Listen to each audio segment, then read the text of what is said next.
ह्या वर्षी खरं तर मला पारंपरिक पद्धतीचा आकाशकंदील घ्यायचा होता. तो घेतला आणि मग त्यानंतर सगळ्यात आवडीचा भाग माझा तो म्हणजे रांगोळी.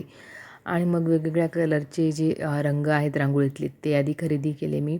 आणि अशी सगळी शॉपिंग भरपूर 2 ते 3 तासाची शॉपिंग आटोपल्यानंतर सगळा बाजार घरी आणला आणि मग दिवाळीच्या सजावटीला सगळी सुरुवात केली. तुम्ही बघताय की हातामध्ये किती सारं सामान आहे दिवाळीचं.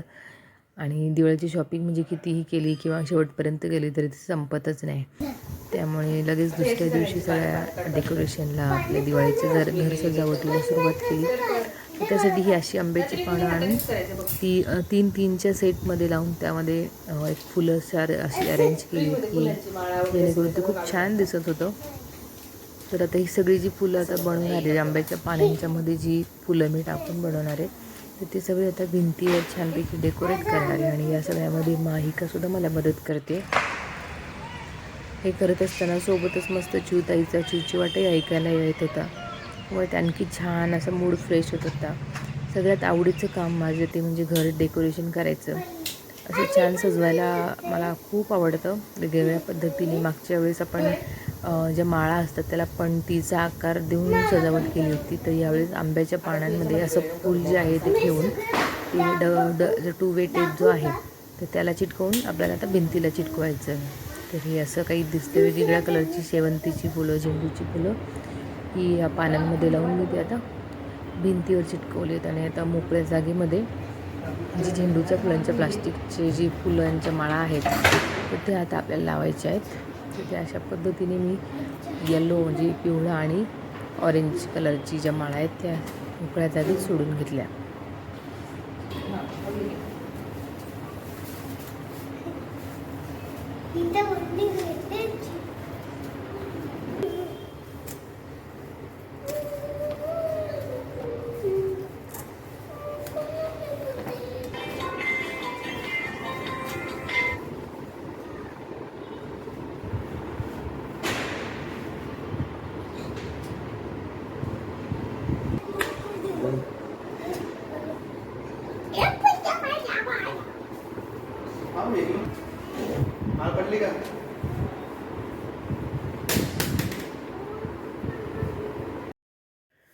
माझ्या सगळ्यात आवडीचा विषय ते म्हणजे असं रांगोळी रेखाटणं. पण असं होतं की जागा खूप कमी असल्यामुळे मोठी रांगोळी काढण्याला अजिबातच स्कोप नाही. त्यामुळे ह्यावर्षी मी थोडं धावपळही झाल्यामुळे आणि वेळ कमी असल्यामुळे छोटी रांगोळी काढण्याचं ठरवलं.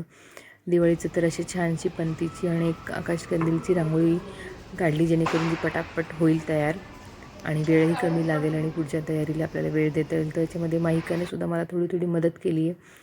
तर ही सुद्धा रांगोळी मला ह्यावेळेस पहिल्यांदाच मी काढली आहे उंबरठ्याजवळ.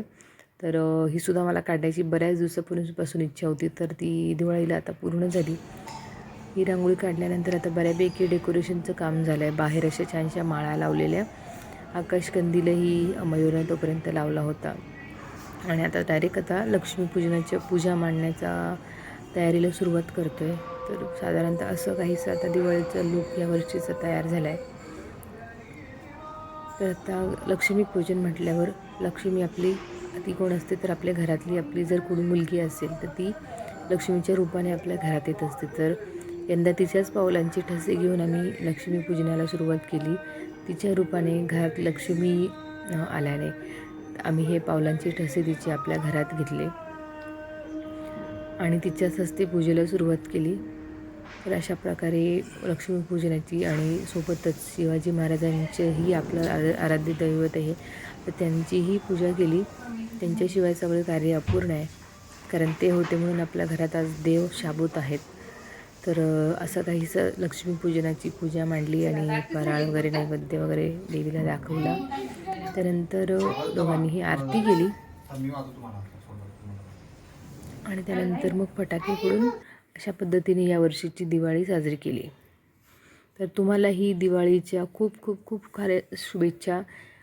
तुम्ही जर आपलं चॅनल सबस्क्राईब केलं नसेल तर लगेच चॅनल सबस्क्राईब करा आणि असंच तुमच्या माझ्या जे व्हिडिओला आहे तुमचं प्रेम असंच असू द्यात. भेटूयात पुढच्या एका नवीन विषयासह एका नवीन ब्लॉगमध्ये. तोपर्यंत धन्यवाद.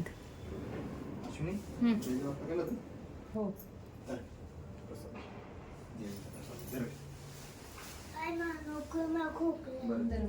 थोडस दाखवून घे ना. बस तिथे जेवायला. बस इथे पण जेवायला तू. जरा जुवड ना. बघायचं कसं भिजतील सगळं.